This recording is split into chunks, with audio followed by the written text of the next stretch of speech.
Welcome to this new edition of our environmental show, Eco Africa. I am Sandra Twinoblio here in Kampala, Uganda. Now imagine if it were possible to save endangered species with the help of science, or even bring extinct animals back to life. Wouldn't that be wonderful, Chris? Indeed, it would be, Sandra, and there are people already trying to do just that. More on that shortly. But first, a big hello to our viewers from me here in Lagos, Nigeria. It's good to have you with us. Here's a look at some of the topics on the program. We'll meet a Nigerian activist working hard to reduce poaching and illegal animal trafficking. See how a Nigerian German in Kenya makes fashionable duds from leftover fabric. Hear how two young social entrepreneurs helping to ensure a clean supply of water for school children in Uganda. Poaching and the illegal trade in endangered species are a huge global business targeting everything from rhinos to exotic reptiles and pangolins. Around half of all seizures of pangolin scales worldwide in 2019 could be traced back to Nigeria. But the sad fact is, many people resort to hunting wild animals in order to provide for their families. And not just here, but in a number of African countries.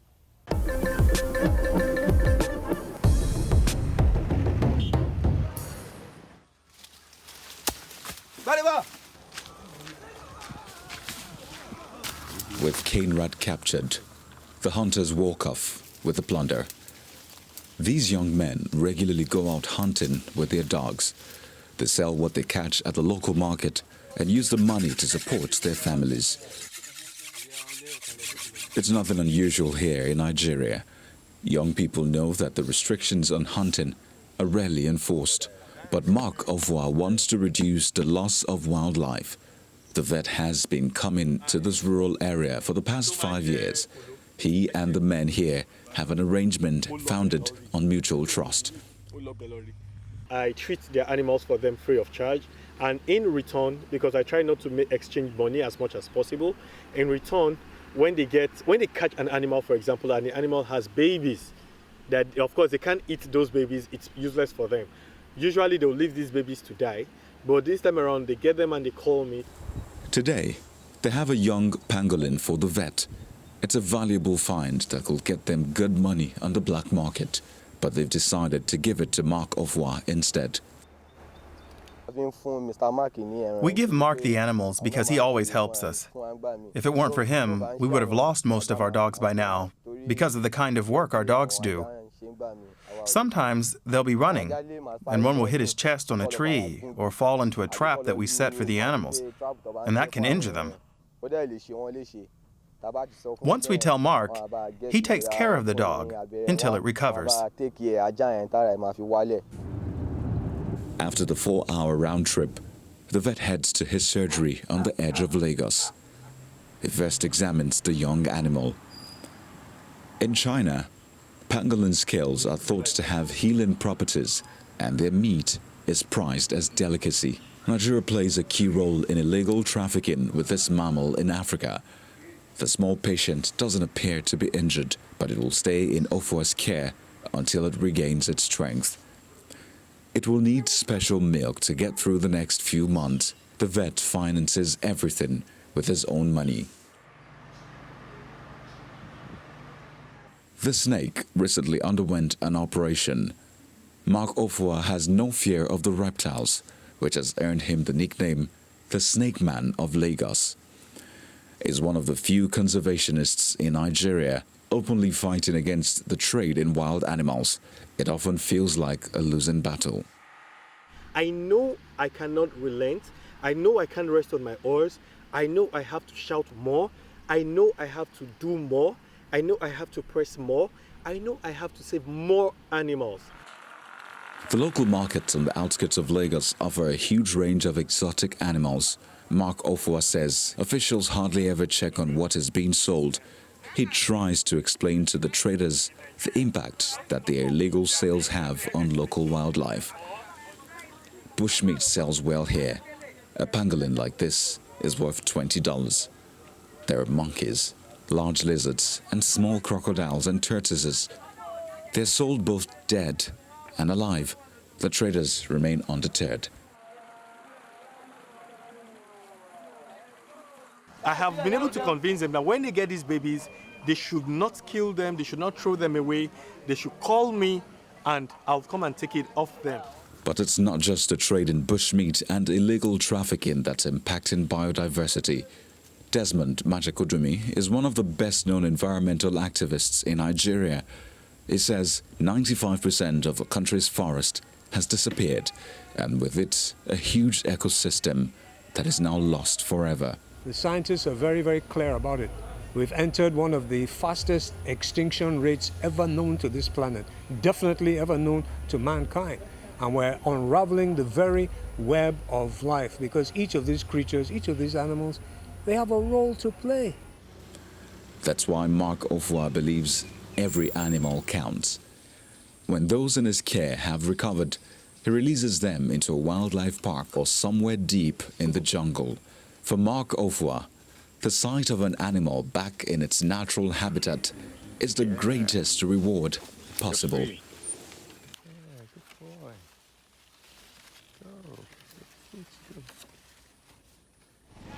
Rescuing animals and releasing them back into the wild helps to protect endangered species. But as we've seen, it requires a long-term commitment and education. That is right, Chris, which is why scientists are also exploring other more controversial methods to preserve species and perhaps even to bring back some that have already died out. Can you imagine the long-lost dodo reappearing again, or the woolly mammoth? Is that even a real possibility? Let us find out. Meet Kurt, who's technically been dead for 22 years. You may have guessed it, Kurt is a clone, and he's the first wild horse ever successfully cloned. Which makes him quite a big deal. And he wasn't just an experiment. Scientists are now cloning endangered species to slow down the rate of biodiversity loss and even improve entire ecosystems. In one word, it's just wow. Obviously, we want to save all the species that we can. But how exactly would that work? And how realistic is it? Welcome to the very weird world of wild clones, gene banks, and bringing species back from the afterlife.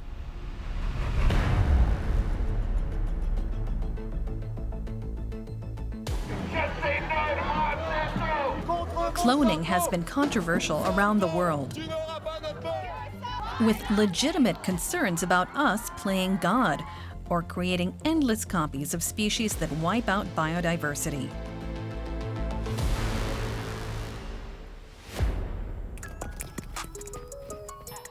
But Kurt's purpose is the exact opposite, to bring diversity back to his population of wild Przewalski's horses.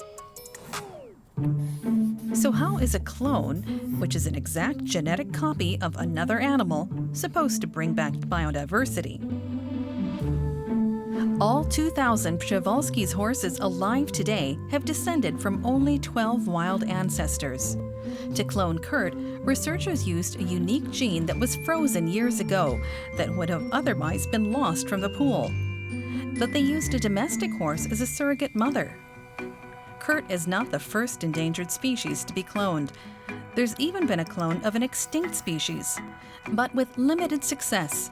The Pyrenean ibex was cloned 3 years after it went extinct, using an old frozen skin sample. Researchers impregnated over 200 domestic goats. Only 7 became pregnant. 1 made it to term, but the baby died minutes after it was born.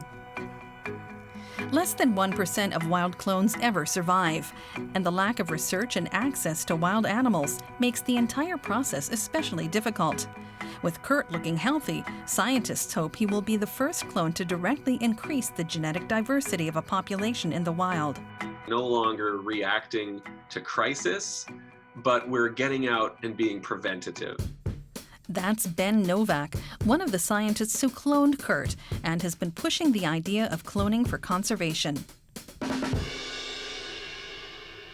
The idea behind it is that we can use cloning in multiple ways to help endangered species, either by increasing the size of their populations or by using it strategically to maintain genetic diversity. Let's take a closer look at that. Increasing population numbers can help species recover, but scientists only have a limited gene pool to choose from. But the method being used here is to add to the strength of the genetic pool by bringing back genes that would have otherwise died out. This could make populations more resistant to the effects of inbreeding and disease, and even make them better at adapting to climate change. Biodiversity loss is an existential threat we face. Since the 1970s, species populations have declined by around 60%. Today, we could be losing up to 150 species each day. Geneticists around the world have taken notice and are collecting and preserving whatever genetic material they can in labs, zoos, and gene banks. Tomorrow is too late. I mean, today is too late for many species, I'm sure. So, I mean, storing the DNA is like a last resort before they're gone. So at least we'll have the genetic heritage. Ed Lewis co-founded a British gene bank run by public universities, museums, and zoos. Their consortium has collected over 48,000 samples so far. Over 1,000 zoos and research institutions around the world are working on assisted reproduction of wild animals, including 4 projects devoted specifically to cloning for conservation. The race to conserve genetic diversity is on, and cloning may well save some species. But with costs and long-term effects still unknown, conservationists say it's much more sensible to focus on protecting the biodiversity we still have. But until such moves genuinely benefit nature, it is best to stick to conventional solutions. What about, for example, giving a second life to the tons of used clothing and textiles sent to Africa by the industrialized nations? Not all of them are sold or given away. In fact, a high proportion ends up on landfills or in incinerators, but there are more eco-friendlier options.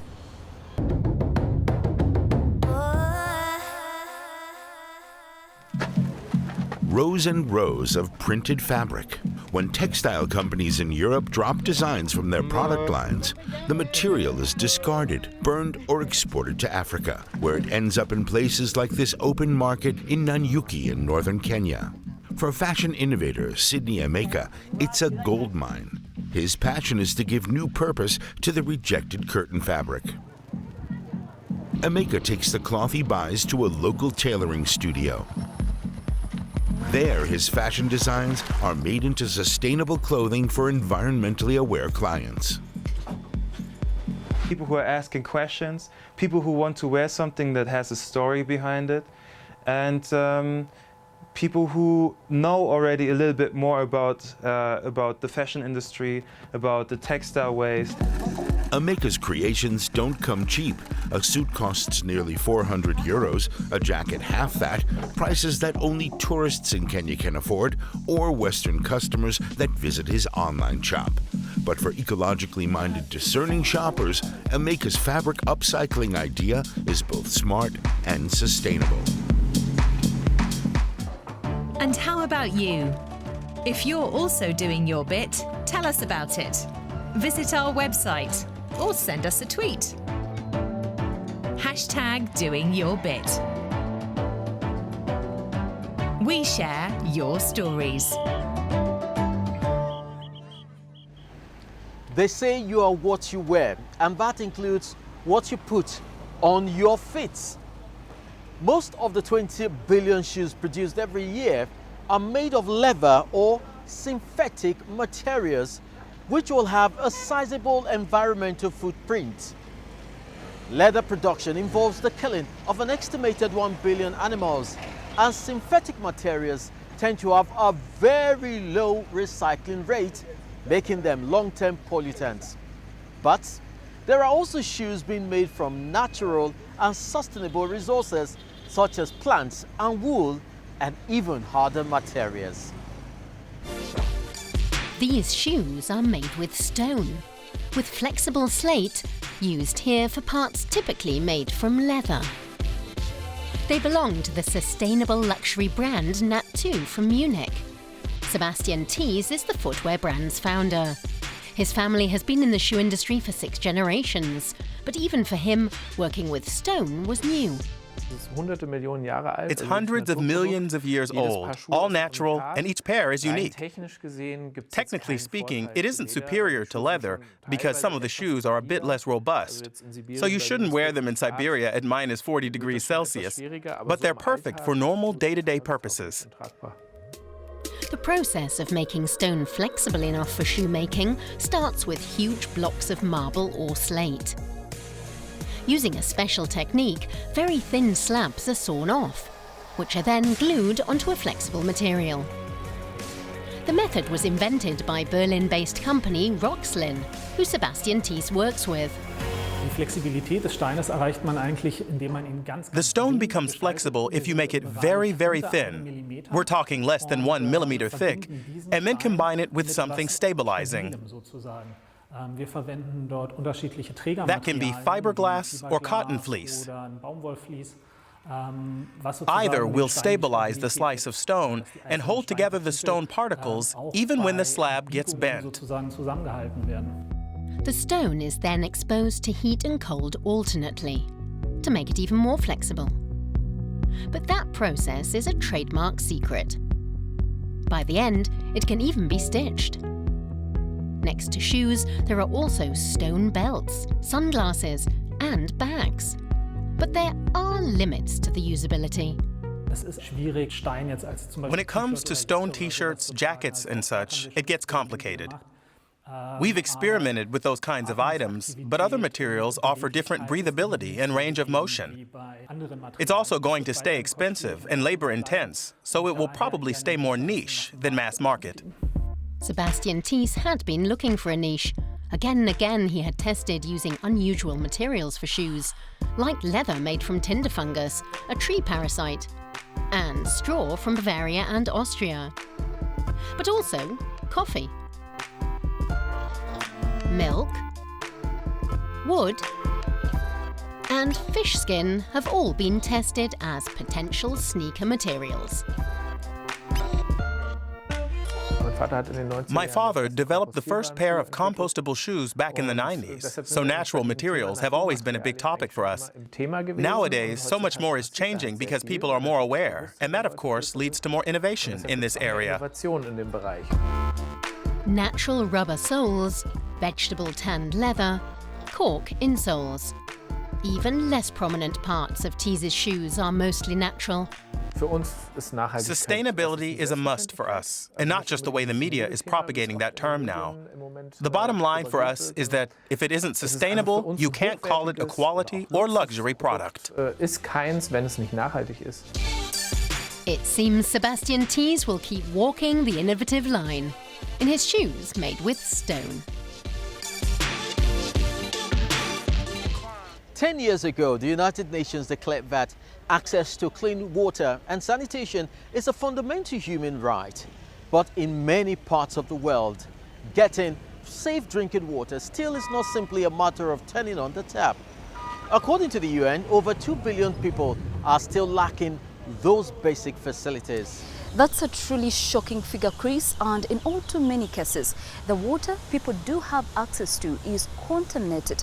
It is a problem seen here in Uganda, but also other parts of Africa. What we need is a simple and sustainable solution.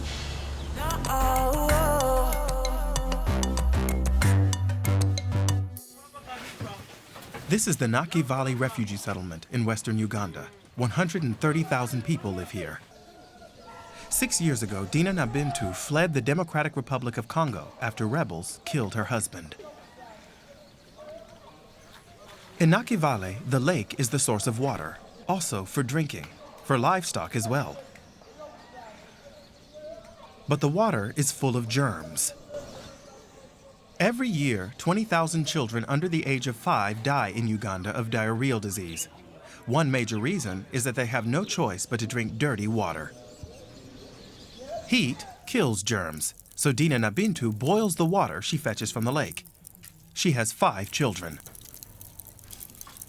We boil drinking water using charcoal, and if we don't have it, we use firewood.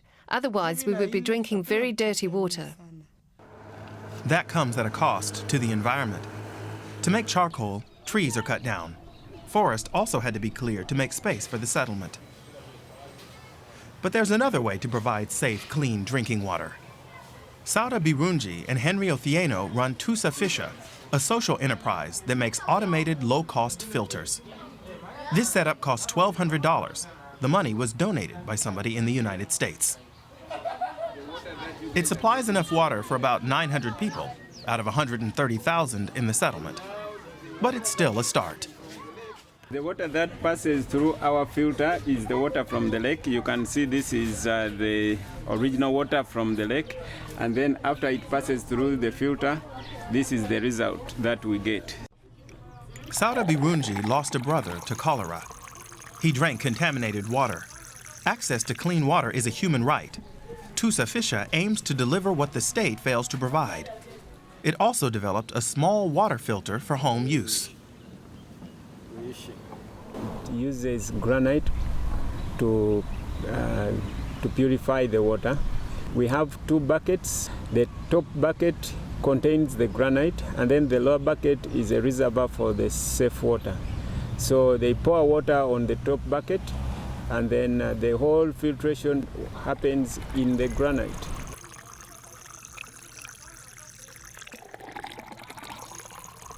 Only water and air can escape through the granite, and only safe water goes into the reservoir for safe water down. Othieno shows people how to put together their own water filter. The granite needs to be cleaned every few months, then it can be reused. Dina Nabintu is intrigued. If you filter water this way, you no longer have to boil it or buy charcoal, which means lower emissions and costs. And there's another advantage. Every time we install an institution filter, we train the women around the community to make sure that they have access to safe drinking water in their homes.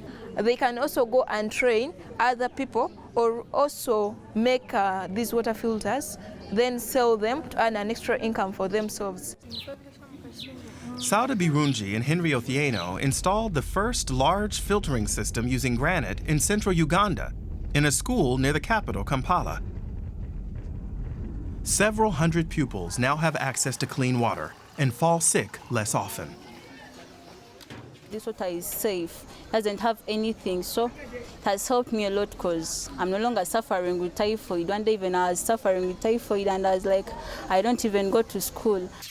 Tusa Fisha has quantified the impact that use of its filters has on the environment in terms of trees protected and CO2 emissions. In a year, we save the atmosphere of at least 240 tons of carbon dioxide for each filter and moringa trees that we plant. Whenever Tusa Fisha installs a large filter system in a school, the team plants moringa trees with the pupils, about 1,000 in all over the past 2 years.